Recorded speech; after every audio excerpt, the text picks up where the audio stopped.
सान्वी 96.4। ए हजुर के हो अहिलेसम्म सुतिराख्नु भएको छ त? हेर न खोइ किन हो सन्चो नभएको जस्तो भइरहेछ, हात खुट्टा पनि सुन्निया छ। लौ अनि किन बसिराख्नु भएको त नि? लौ हिँड्नुस् स्पर्श मल्टी स्पेशलिटी हस्पिटलमा, त्यहाँ सबै किसिमका रोगको सफल उपचार हुन्छ नि। स्पर्श मल्टी स्पेशलिटी हस्पिटल अरु अनि के हुन्छ त्यहाँ? लौ सुन्नुस्, त्यहाँ न्यूरो सर्जरी सेवा, अर्थ र ट्रमा सेवा, कार्डियोलोजी सेवा, आइसियु, एनआइसियु, सिसियु सेवा, ग्यास्ट्रो र क्यान्सर सर्जरी सेवा, स्त्री तथा प्रसूति रोग सम्बन्धी सम्पूर्ण सेवा र रेडियोलोजी सेवा पनि उपलब्ध छ। त्यति मात्रै होइन नि हजुर, त्यहाँ त general medicine, paediatrics, ENT, derma, urology surgery सबै किसिमको उपचार गरिन्छ नि। गजबको सेवा दिँदो रहेछ त। स्वास्थ्य सम्बन्धी कुनै पनि समस्याको लागि एक मात्र स्पर्श मल्टी स्पेशलिटी हस्पिटल, बौवरी 14 वीरगञ्ज। मोबाइल 9802 59598 र 9802 03615। तपाईको दीर्घायुको कामना, स्पर्श मल्टी स्पेशलिटी हस्पिटलको चाहना।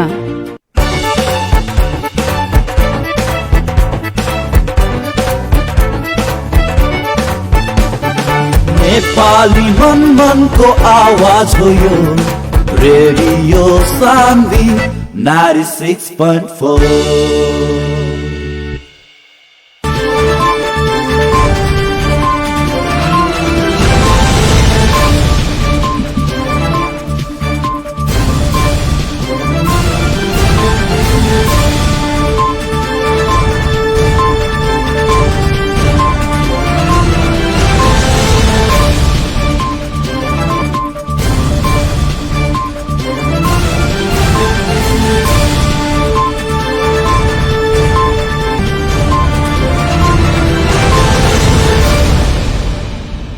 नमस्कार प्रणाम आदरणीय श्रोता, अभिरुवा सुनत बानी रेडियो सान्वी 96.4 मेगाहर्ट्ज कार्यक्रम जनता के सवाल के साथ हम विशाल यादव रूरालुगिन के साथ में उपस्थित हो चुकल बानी। आदरणीय श्रोता, वेबसाइट के माध्यम से संसार भर के साथ कार्यक्रम जनता के सवाल रुआ सुन सके और जनता के सवाल हर मंगलवार के रुआ सुने और जनता के सवाल के साथ समसामयिक विषय पर और विभिन्न नेता लोगों के साथ रुआ अंतर्वार्ता सुनते आयल बानी। और आज हमने के साथ में लोसपा के नेता शिव पटेल सर बानी और वहाँ के बहुद्रमाई नगर पालिका या पर्सा जिला में बहुत ही चर्चित नेता बानी। सबसे पहले मैं कार्यक्रम जनता के सवाल में स्वागत कर जाए। स्वागत बटे सर कार्यक्रम जनता के सवाल में। धन्यवाद शिव सर। अभी हमने के जैसे दशहरा चल रहा बटे, अभी दशहरा रुआ लगिन कैसे मना रहा बानी? निश्चित रूप से अभी पूरे दुनिया में दशहरा के माहौल बा। साल में एक बेर दशहरा आवेला और एमे माँ भगवती के लोग पूजा कर रहल बा। हमने भी उनमें तल्लीन बानी और गांव से लेके शहर तक हर जगह के लोग अभी भक्ति भाव में लागल बा। चारों ओर घर में भी पूजा हो रहा बा। कई गांव में बाकायदा टेंट टान के माँ भगवती के मूर्ति बना के पूजा हो रहा बा। जितना भी शक्ति पीठ बड़ा सन जहाँ तत्कालीन सारा पूजा पाठ होत रहे, सारा जगह अभी जगमग की अवस्था बा और सारा लोग भक्ति में लीन बा। माँ भगवती सब केहू के आशीर्वाद दे, सब केहू के उन्नति होखो, प्रगति होखो और देश के भी एगो सबल रास्ता मिले, एकरा खतरा सब लोग लागल बा। हमनी में वही भक्ति भाव में लागल बानी। निश्चित रूप से हिंदू धर्म हमनी मानने वाला व्यक्ति है और हिंदू धर्म के ये बहुत ही बड़ा एगो पर्व है और ये पर्व हर्षोल्लास के साथ इस साल मनावल जा रहा बा। विगत में कोविड की अवस्था रहे पुरानका साल में, वो बेरा यह दशहरा की अवस्था में कोविड के जौन किस्म के एगो भयानक डर रहे, जौना के चलते लोग उतना हर्षोल्लास के साथ ना मनावे सकल, जौना के कारण हमरा लागता कि ये साल ज्यादा ही उपस्थिति में आजे फूलपाती रहल। वीरगंज के सुबह हमनी के माहौल देखनी है, व्यापक उपस्थिति रहल। एगो भक्तजन में एगो उत्साह रहल, एगो माता के प्रति जौन एगो विश्वास बाटे उ झलकत रहल। और एक तरीका से गांव से लेके शहर तक सारा लोग अभी पूजा पाठ में तल्लीन बा, होखे की भी चाहिए। और हमनी के आस बा कि माँ भगवती सबके आकांक्षा पूरा करियन, सब लोग के सुस्वास्थ्य दीर्घायु के कामना हुई और बढ़िया से देश भी चली, समाज भी आगे बढ़ी, यह अवस्था बा। दशहरा की तैयारी में जनता और स्थानीय सरकार के का भूमिका रहल बाटे सर? देखिए, जहाँ तक ले दशहरा के तैयारी के सवाल बा, अभी गांव से लेके शहर तक हमनी जौना रूप में देख रहल बानी, गांव में का बा कि लोग भक्ति भाव में लीन भइला के चलते जौन भी तैयारी बा ओकर अपन स्वस्फूर्त तरीका के तैयारी लोकता। जे गांव के समाज के अगुआ लोग बा चाहे युवा पीढ़ी के लोग बा, उ लोग अभी हम 2-4 गो गांव घूमनी है, देखे के मिलल कि वहाँ के अगुआ लोग, वहाँ के युवा लोग एगो पूजा के मार्मिक रूप में लेके एकरा के भव्यता के साथ आगाड़ी बढ़ावे के चाहिए कह के एगो हर्षोल्लास लौकल ख। लेकिन उनमें स्थानीय निकाय के भूमिका खास करके गांव में हमरा देखे के ना मिलल। जैसे अभी जौना ढंग से पर्व आइल बा, स्थानीय अब सरकार अपने आप में एगो जिम्मेवार संस्था है, तो उस संस्था के कौना गांव में पूजा हो रहा बा, वहाँ के भक्तजन के का आवश्यकता बा, वहाँ कौना किस्म के हमनी के सहयोग करे के चाही, वहाँ सर सफाई की अवस्था का बा, वहाँ कोविड अभी हमनी के कोविड के माने एगो चरण में ही बानी सन, कोविड अभी निर्मूल नहीं होके सकल, लेकिन ऐसे कैसे सुरक्षित रह जाए, इमे स्थानीय सरकार के जौन भूमिका होके के चाहिए एकदम न्यून दिखाई दे रहा बा।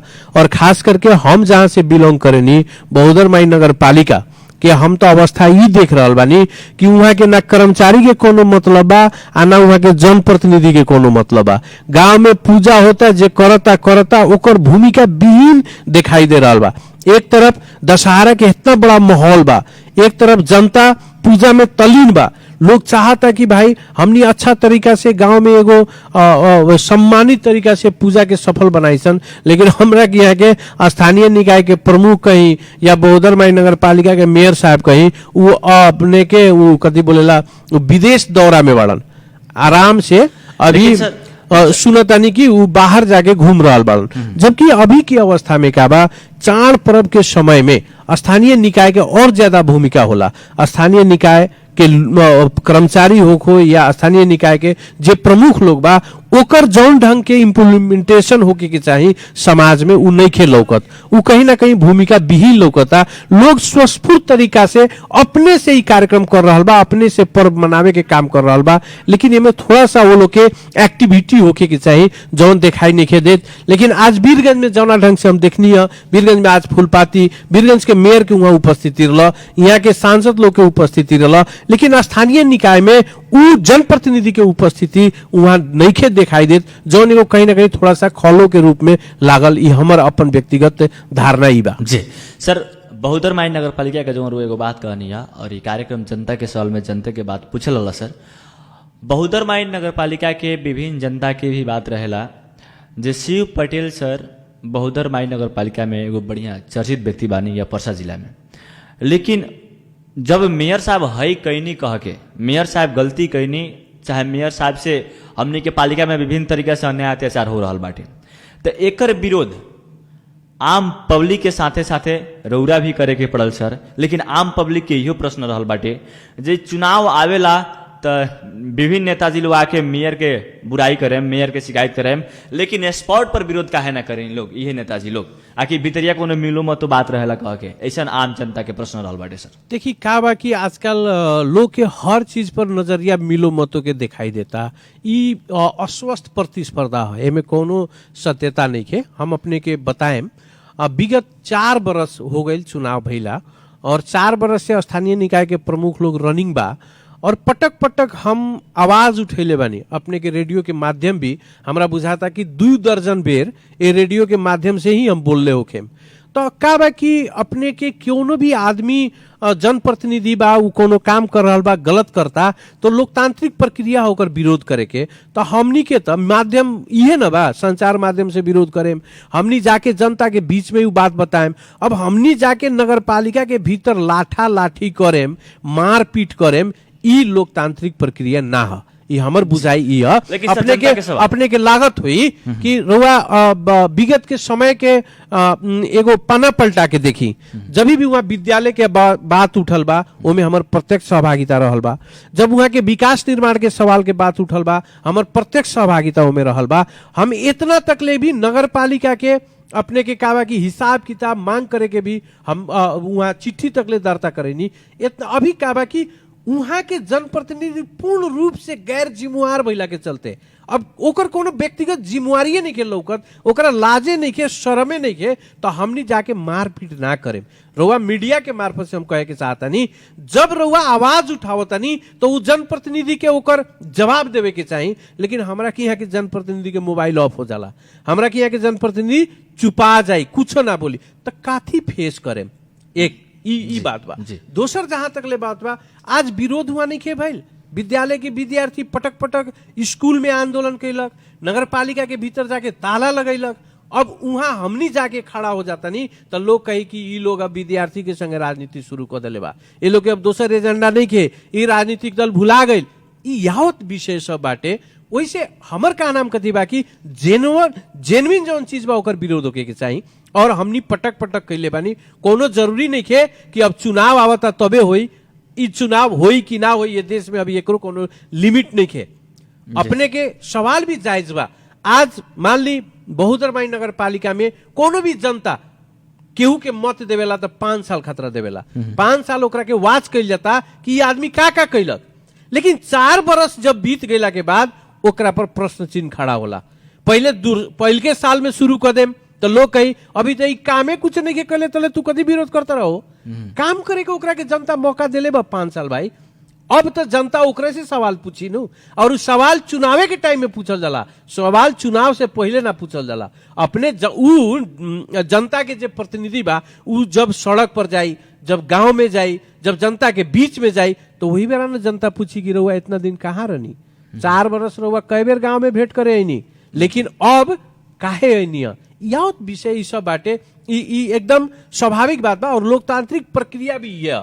लोकतंत्र में कहीं भी कोनो राजनीतिक दल के नेता अब कालर पकड़ के झगड़ा कर लेवे। इससे पहले हमने के एगो घटना भई रहे यहाँ बिंदवासिनी गांव पालिका में, कार्यकर्ता लोग अपने में मारामारी कैलक, एगो कार्यकर्ता के जान भी चल गई। तो वैसा अभद्र व्यवहार ना होके के चाहिए। हमनी के का नाम हम जो रउआ अपने भाषा में कहनी कि अपने के बारे में चर्चा होला, स्वाभाविक बात बा। हमनी एगो विशुद्ध सामाजिक कार्यकर्ता है। हमनी के ना कोनो दलाली पेशा बा, ना कोनो व्यवसाय बा। हमनी एगो समाज खतरा काम करे वाला व्यक्ति है। और समाज में नीमन काम होई तो ओकरा खतरा सहयोग करेम, और समाज में विकृति पैदा हो रहा बा तो ओकर निश्चित रूप से हमनी विरोध करेम, ओकरा के भंडाफोड़ करेम, ओकरा के आगे लियाएम। रह गई बात की इस चीज के तो समाज के भी बुझे के पड़ी जी। लेकिन सर जहां तक वो बात रुआ कहने जो विद्यार्थी के साथ अगर हम जाते सन खड़ा होकर बानी सन तो आम पब्लिक के सीधे लोग की जो विद्यार्थी के साथ भी बहुदरमाई नगर पालिका में राजनीतिक होके लागत। लेकिन वास्तव में सर वो अपना नजरिया से देखी जब बहुदरमाई नगर पालिका में विद्यार्थी के साथ राजनीतिक भइल बा कि ना? एकदम भइल बा। अपने देखी आज भी हम बताओ तनी नु, आज भी बहुदरमाई नगर पालिका के विद्यार्थी बहुत पीड़ित बा। हम अपने के करीब 2 हफ्ता पहले भंगीशा माध्यमिक विद्यालय में हम गए रहनी। हम वहां के विद्यार्थी से भेंट घाट कैनी। वो लोग की कुछ मांग रहे, जायज चीज रहे। अभी बहुदरमाई नगर पालिका के जितना माध्यमिक विद्यालय बा, कोनो भी विद्यालय में पूर्ण रूप में शिक्षक नहीं थे, कहीं भी शिक्षक के अभाव बा। विद्यार्थी की संख्या व्यापक बा। एगो क्लास में 120 गो विद्यार्थी बा, लेकिन उनमें सेक्शन नहीं के, बैठे के कुर्सी तक लेके व्यवस्थापन नहीं के, स्कूल के व्यवस्थापन समिति गठन नहीं के भइल। उतने ना नगर पालिका वहां स्कूल में इतना बड़ा गर्मी बा, लेकिन स्कूल में एगो पंखा के व्यवस्थापन तक ले नहीं के। हम तो भंगीशा माध्यमिक विद्यालय में देखनी, उतना बड़ा बिल्डिंग बा, उतना बड़ा हॉल बड़ा सन, एको गो पंखा वहां ना लग रहा है। ओकरा भीतर टॉयलेट बा, लेकिन टॉयलेट सफाई करे वाला व्यक्ति नहीं खे। याद विषय बा, ऊपर हमनी के छलफल भइल। हम वहां के विद्यार्थी साथी लोग से कहनी कि ठीक बा, ई लोग नहीं खे लगावत, नगर पालिका नहीं खे लगावत, तो हम अपना घर से लिया के लगाएं। लेकिन ओकरा बीच में हम नगर पालिका के हाकिम के भी बात कहनी कि तपाईहरुले गलत काम गर्नु भएको छ, विद्यार्थीहरुसँग तपाईहरुले अन्याय गर्दै हुनुहुन्छ, तपाईले यो सामानको व्यवस्था गर्नु भएन भने म स्वयं आएर तपाईको नगरपालिकामा तालचा लगाउँछु।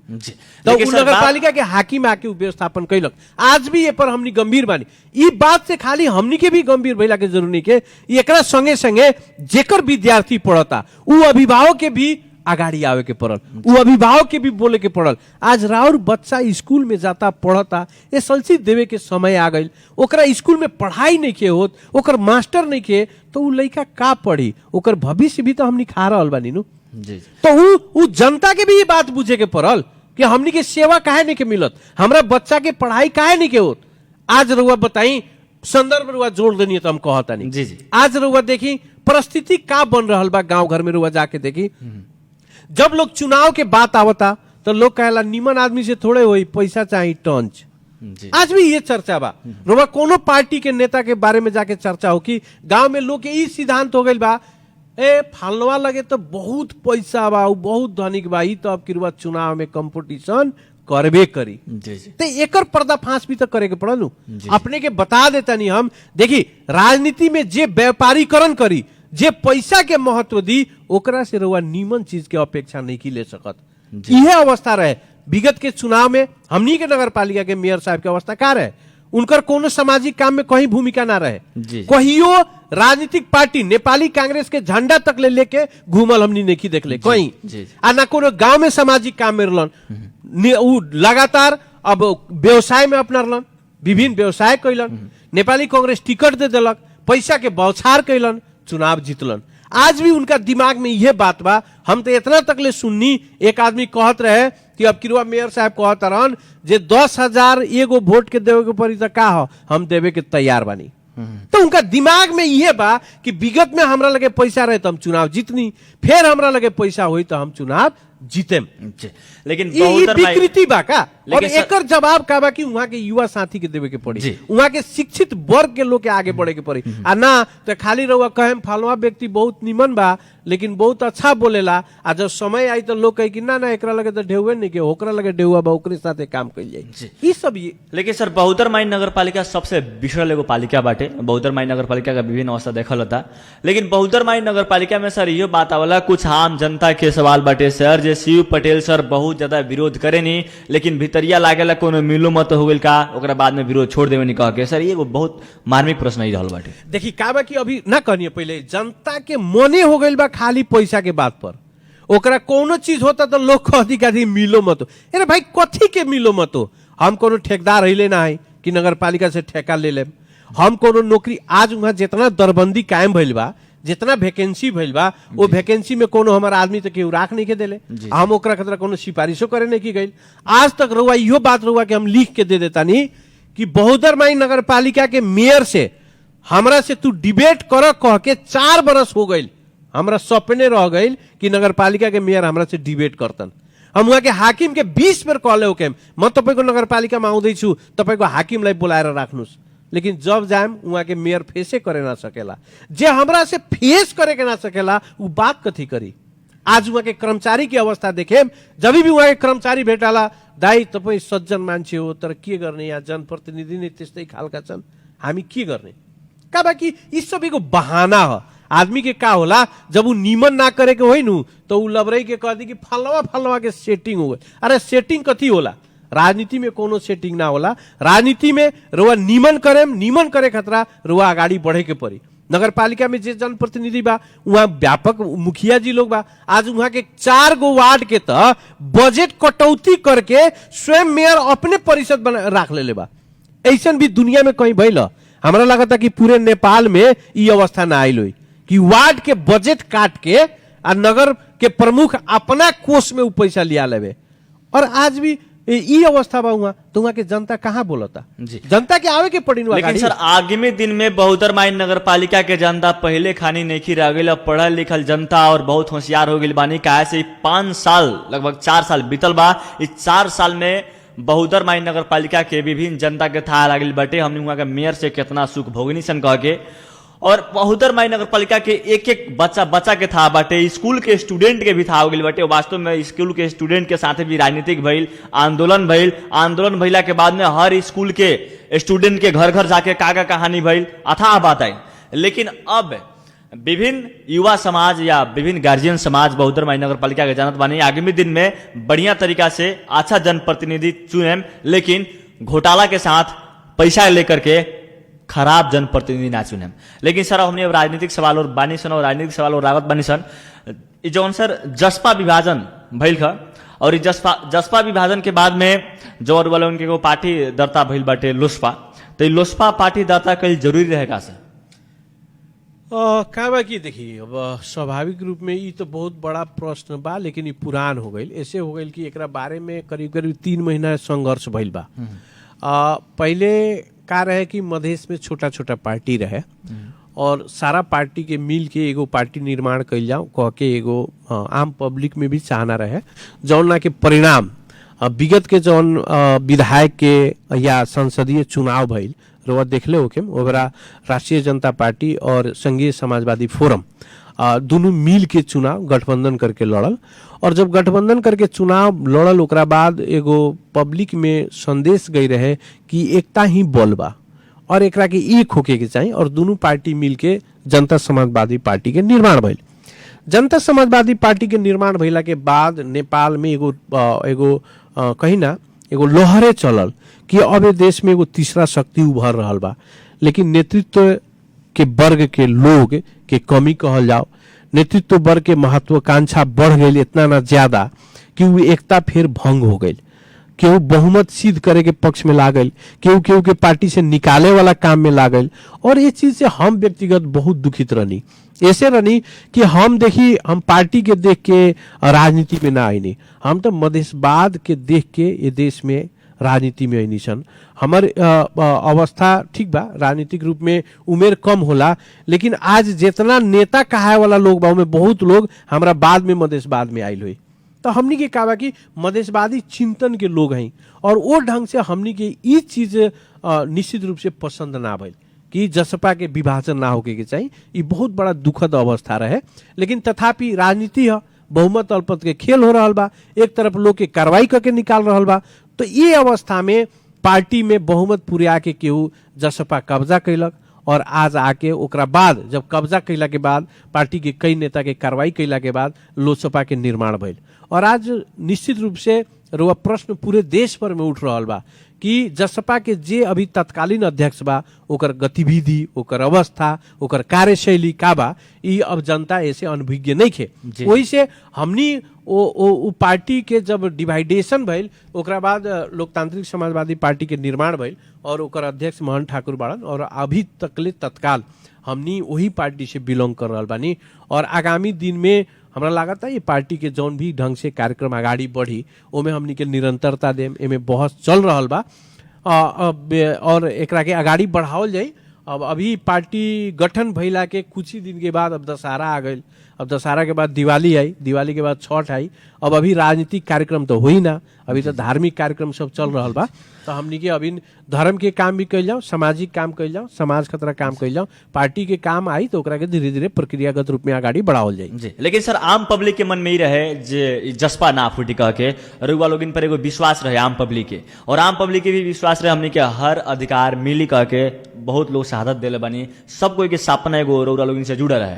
लेकिन रुआ लोग जब पार्टी फूटल तब बहुत लोग टूट गई नहीं, जब हमनी के कुछ भी ना हो सकत बाटे कह के। देखिए ई स्वाभाविक बात बा, जनता के भावना तो है, एमे कोनो दुमत नहीं के।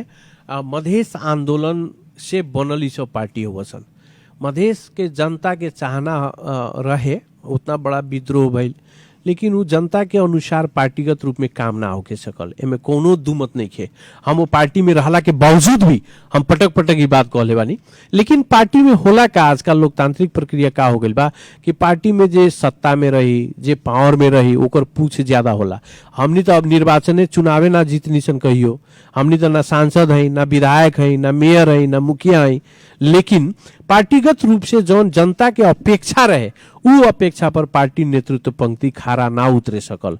और जहां तक ले मधेशवाद के सवाल बा, एगो अध्याय रहे कि ये देश में पहचान के लड़ाई भइल, मधेश में रहे वाला मधेसी जनता भी नेपाली है, ओकर एगो पहचान कायम भइल बा, मधेश के जनता के कुछ अधिकार निश्चित रूप से सुरक्षित भइल बा, लेकिन जौन हमनी के संवैधानिक अधिकार खोजत रहनी ओमे अभी भी उ पूरा नइखे भइल और ओकरा खतरा पार्टी के जौन ढंग से एक होके आगाड़ी बढ़े के चाहिए ओमे कमी भइल बा और उ कमी के चलते आज पार्टी के प्रति हरास हो रहा बा।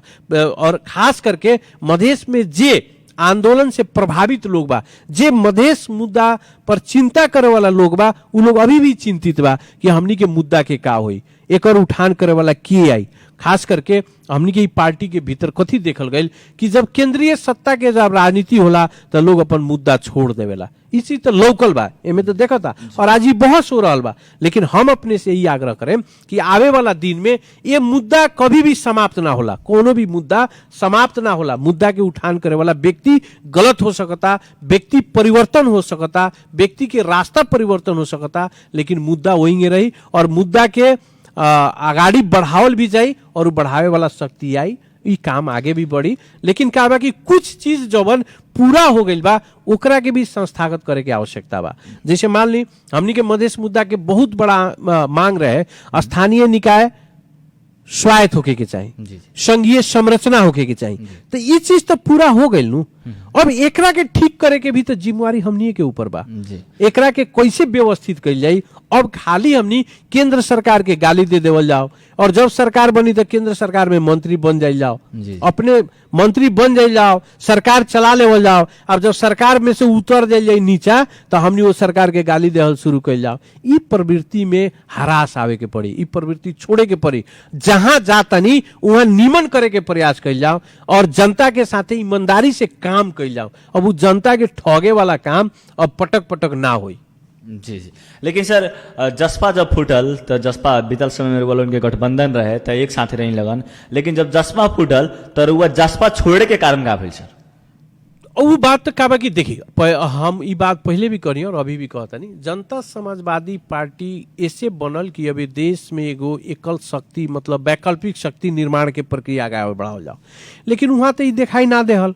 वहां तो उपेंद्र जी लगायत के लोग का कैलक कि पार्टी के लोग के कार्रवाई शुरू है कि ना, कार्रवाई शुरू अपने पार्टी में वहां बहुमत अल्पमत सिद्ध करे वाला काम होके लागल। एक तरफ लोग अपने सरकार हेने बनावे के होने बनावे के, ई पूरा देश के लोग देख चुकल बा। एकरा के अब हम खाली स्पष्टीकरण देम, अब एकर जरूरी नहीं कि पूरा देश के लोग देख चुकल बा और ओकर जौना ढंग से बहुमत लोग पुगैलक और ये पार्टी के फोरे में काम कैलक। आज उ लोग मंत्रिमंडल विस्तार के बाद देखी ना अवस्था का बन रहा बा। हमनिए के वीरगंज में टायर पड़ल का, हमनी के यहाँ ताला लागल ख, काठमांडू तक ले टायर बरता, काठमांडू तक ले जुलूस निकलता, लोग बोल रहा बा कि गलत भइल। तो ई चीज का बा कि वहां जे बा उ अपने भोग रहा बा। हमनी तो ठीक बा वहां नहीं खी तो ओकरा बारे में ज्यादा काथी कहल जाए, लोग अपने देख रहा बा। और जहां बानी वहां तो कमती में निमन बने के प्रयास कर जाओ, अभी ये अवस्था बा। लेकिन सर जहां तक बात करनी है बहुत ही बढ़िया बात करनी है, जहां मधेश बात नहीं कह के और मधेश के चलते हम राजनीतिक में नहीं कह के। लेकिन सर कहानी अब ये हो गई बाटे जे बहुत ऐसा चर्चा चलत बाटे जे अब शिव पटेल जी नेकपा एमाले से मेयर में चुनाव लड़े कह के अथाह चर्चा बहुदरमाई नगर पालिका में विभिन्न ठाव में चल रहा बाटे। सर कहाँ तक सताई रहा बाटे? देखी क्या बा कि अभी तक ले तो हम जनता समाजवादी कथी बोलेला लोकतांत्रिक समाजवादी पार्टी में ही बानी। पार्टी कोनो प्रवेश तो कहीं कैले नहीं की। ए पर कहीं चर्चा होता तो होत हुई, चर्चा होके की भी चाहिए, लेकिन काहे होके की चाहिए हम बताओ तनी। देखी कोनो भी राजनीतिक व्यक्ति जब होला समाज में काम करेला तो ओकरा पर टीका टिप्पणी होत रहेला और निम्ने आदमी के केहू खोजेला। आज देश में बहुत पार्टी बा, बहुत पार्टी में बहुत नेता बा, लेकिन उन नेता के बारे में भी चर्चा होगी कि चाहिए कि फलवा वो पार्टी में जाता चाहे लियावल जाता, लेकिन काहे नहीं खे का होला कि हो सकता कि हमर क्वालिटी होके, हमरा में क्षमता होके, हमरा में बुद्धि होके जौन नेकपा एमाले खातिर फायदाजनक हो सकता तो वो अपन बात करत हुई, ओकर कार्यकर्ता अपना में छलफल करत हुई कि कहीं आज ही की। लेकिन आवे के जाए के तो हमरा निर्णय करे के बा। हम अपने के स्पष्ट रूप में कथी कह देता नहीं कि देखी एगो सैद्धांतिक राजनीति होला और एगो शक्ति के राजनीति होला। नेपाल के राजनीति की अवस्था रुआ देखल जाओ पूरे केंद्र से लेके नीचा तक ले, अब नेपाल में सैद्धांतिक राजनीति नहीं खे रह गई। हमनी विगत में मधेशवाद खतरा काम कैनी, हमनी नेपाल सद्भावना पार्टी में रहनी, हमनी नेपाल सद्भावना पार्टी आनंदी देवी में रहनी, तो हमनी मुखिया बने के लालसा से ना रहनी, हमनी मेयर बने के लालसा से ना रहनी। हमनी की एक गो ध्येय है कि हमनी 4 आदमी रही तो चाहे 20 आदमी रही तो हमर मुद्दा प्रधान बा। लेकिन आज मुद्दा पर कोनो पार्टी खरो नहीं खे।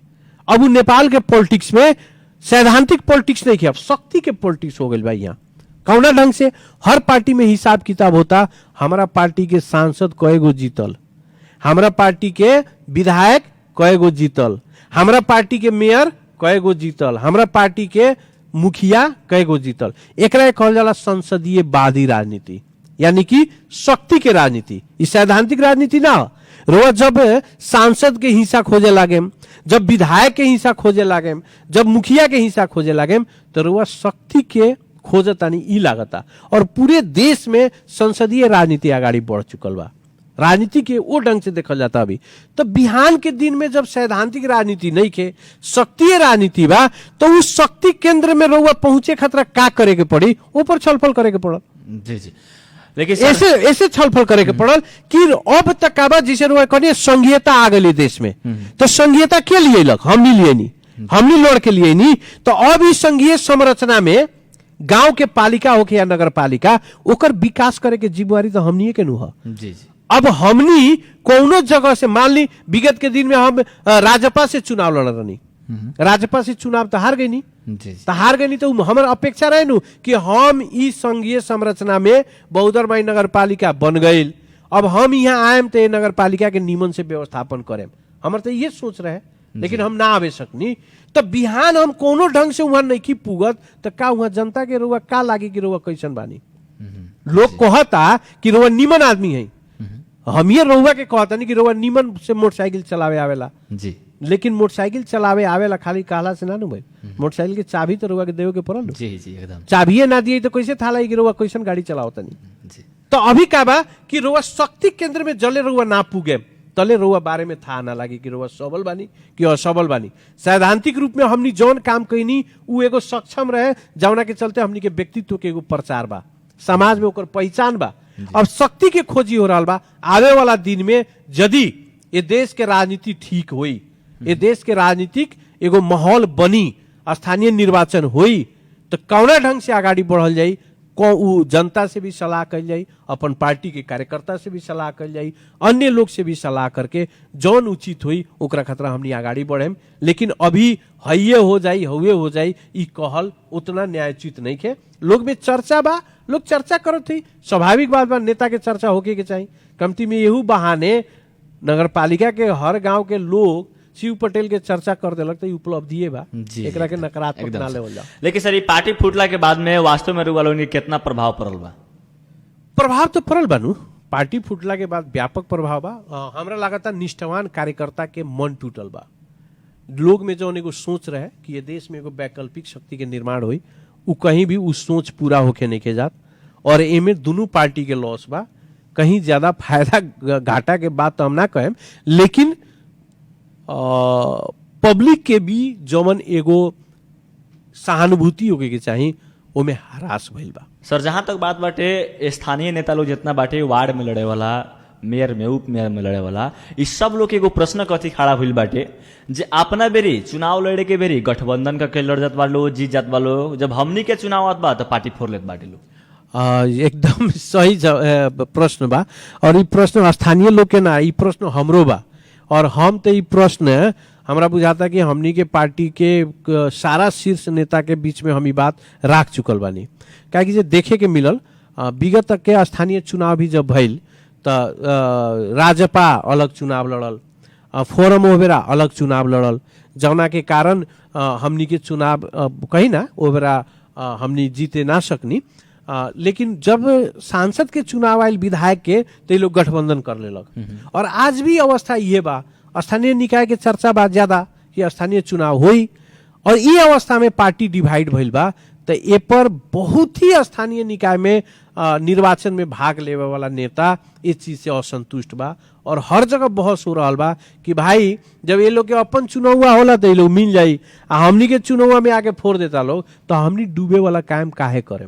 बहुत चल रहा लेकिन सर, वास्तव में दखल है। अभी भी हम अपने से कहता नहीं, यदि गठबंधन सर करके ये लोग आगाड़ी ना बढ़े सकी, तो हम ये बात कहें कि बहुत लोग पार्टी से अलग जाई जी, और दोसर पार्टी में ओकरा बाध्यता बा जाए के। क्या कि शक्ति के राजनीति हो गई बा, अब सैद्धांतिक राजनीति तो बा ना। मधेशवादी पार्टी कहाँ रह गई? अब जौन मधेसी जन अधिकार फोरम इतना बड़ा आंदोलन कैलक, उ तो मधेसियो हटा दिलक, फोरमो हटा दिलक, सारा कुछ हटा दिलक। इतना तक ले कि जय मधेश के नरो गायब हो गई। उ तो लबरई के हमनी के गांव में कहे नहीं जय मधेश, आ चाहे फोरम पार्टी, उ तो सब छोड़ दिलक न सबके। तो का बा कि अब जब सक्रिय केंद्र के राजनीति बा तो लोग ए पर बहस करता और हमरा लागता कि पूर्व मेची से लेके महाकाली तक जे जिम्मेवार पार्टी के नेता बा जेकरा गांव पालिका के प्रमुख में नगर पालिका के प्रमुख में निर्वाचन फेस करे के बा उ लोग ए पर बहस भी कर रहल बा कि गठबंधन ना होई, पार्टी एकता ना होई तो हमनी के निर्वाचन के फेस कैल बहुत ही कठिनाई हुई और कोनो ना कोनो दूसरा रास्ता खोजे के पड़ी। और ई हमरा लागत है कि ई प्रेशर पार्टी के नेता के लोग के ऊपर भी बा। अभी कुछ दिन पहले बात आयल, कई पार्टी के नेता लोग बोला था कि ना हमनी केंद्र में फिर से गठबंधन करें। कह रहे भाई तो केंद्र में तू गठबंधन करब स्थानीय में ना करब, तो स्थानीय में काहे ना हुई, ए पर बहस चलता। हमरा बुझाता कि अभी दिवाली छठ के बाद राजनीतिक माहौल जब खड़ा हुई तो ए पर बहस हुई और नेतृत्व पंक्ति के लोग भी ए पर ध्यान दी ना दी तो पार्टी के तो कहीं ना कहीं असर अच्छा ना पड़े। लेकिन सर जहाँ तक वो बात करनी है जे लोग अपन नाम में से मधेश भी वाला लोग, फॉरम भी वाला लोग पार्टी में से, तो वास्तव में सर लोसपा भी तो अभी तक मधेश बाद कहीं नहीं जोड़ ले अपना पार्टी में। तो हम कहाँ कहनी कि ना लोसपा मधेसी लोसपा भइल बा, हम तो ओकरो बतिया ना कहनी। हम तो ई कहनी कि मधेसी जन अधिकार फोरम बनल काहे ला, मधेशवाद खतरा, मधेसी खतरा, नेपाल सद्भावना पार्टी के निर्माण भइल, मधेश खतरा मधेसी खतरा। आज के दिन में ना मधेसी जन अधिकार फोरम बा आ ना नेपाल सद्भावना पार्टी बा। अभी तो सबके छोड़ छाड़ के लोग राजपा बनैलक, राजपा से जसपा भइल आ जसपा से अब समाजवादी हो गई।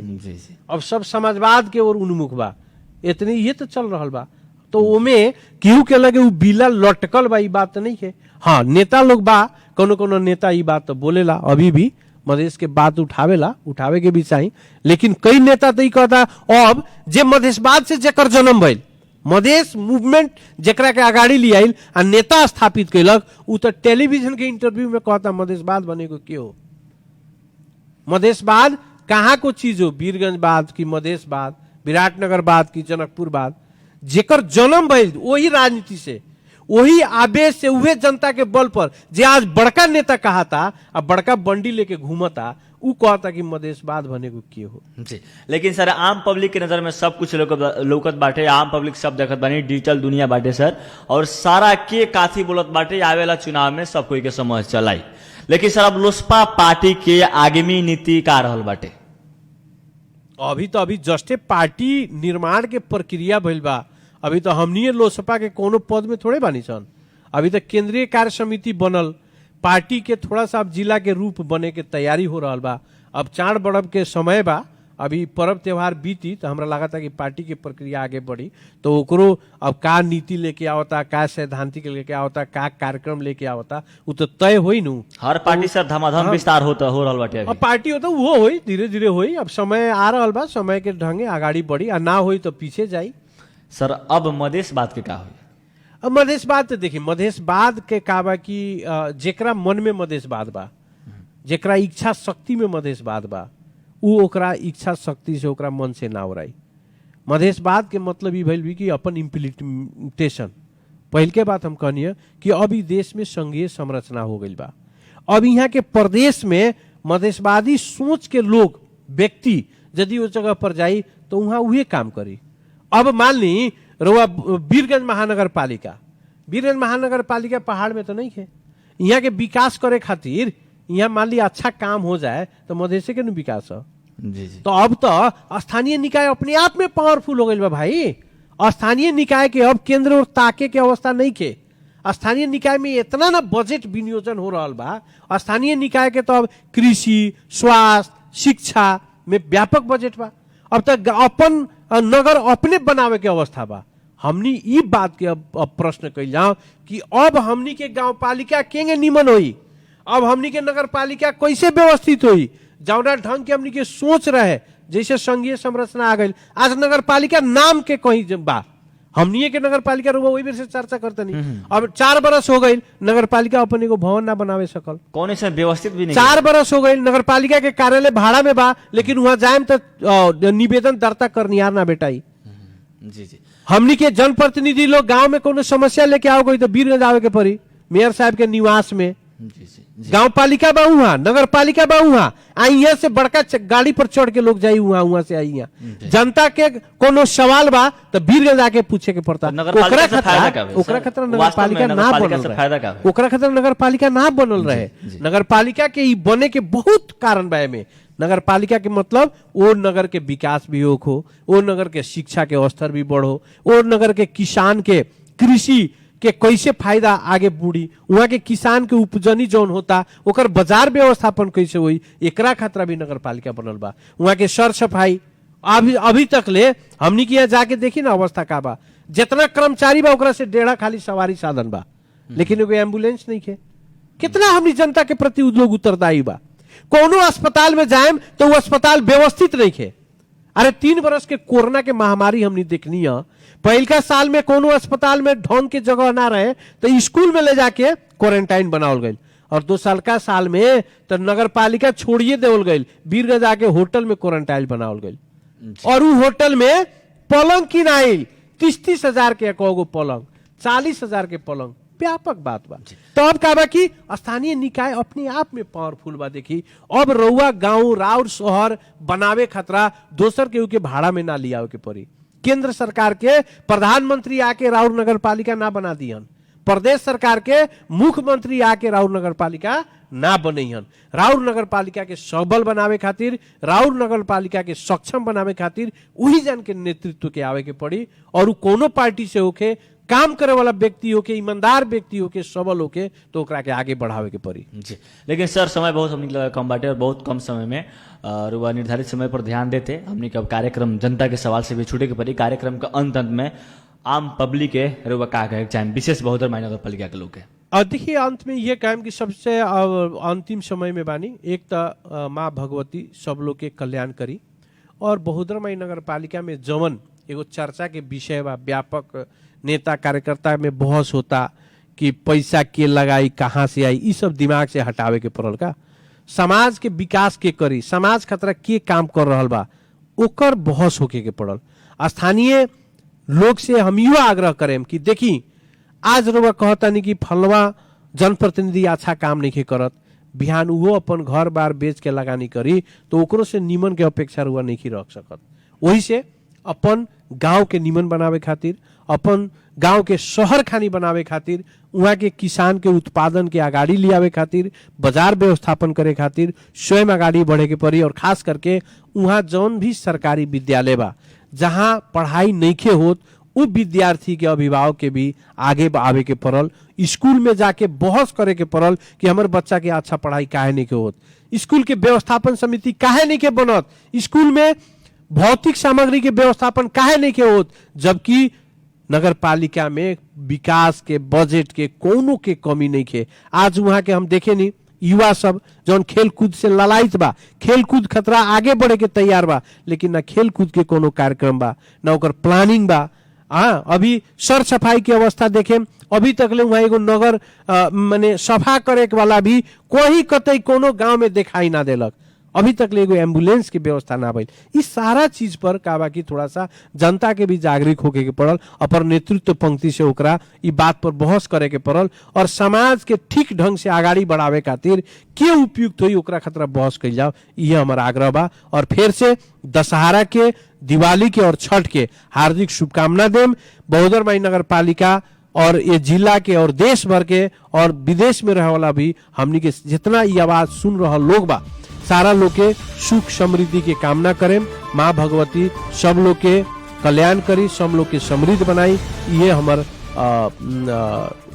ये शुभकामना बा। धन्यवाद सर समय देने के खातिर छुटे चाहे। नमस्कार आदरणीय श्रोता, हमने के साथ में रहनी लोसपा नेता रुआ लोग कार्यक्रम जनता के सवाल सुन के साथ देने के खातिर तहे दिल से धन्यवाद देते हम। कार्यक्रम जनता के सवाल से कार्यक्रम प्रस्तुता हम विशाल यादव छूटे के चाहे। सुनत रहे रेडियो 96.4 मेगाहर्ट्ज। नमस्कार, प्रणाम।